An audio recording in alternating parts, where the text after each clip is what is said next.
Λοιπόν, για να δούμε την αντλία την καινούργια που πήραμε και βάλαμε και μόλις τελείωσε. Εδώ, σε αυτό το διακόπτη, είναι η παροχή από την ΕΙΔΑ που έρχεται από το ρολόι. Οπότε έχουμε τουλάχιστον 4 παρ.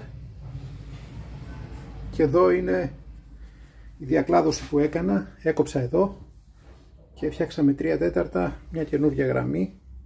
Κατεβαίνει με ένα διακόπτη και δίνει νερό στην αντλία. Στο μπροστά καπάκι εδώ πέρα έχω την ηλεκτρική και πίσω έχω την καινούργια αντλία. Εδώ πέρα ένα ρακοράκι και βγαίνουμε με φι 50. Έχει μια γωνιά πίσω από τον πάγκο.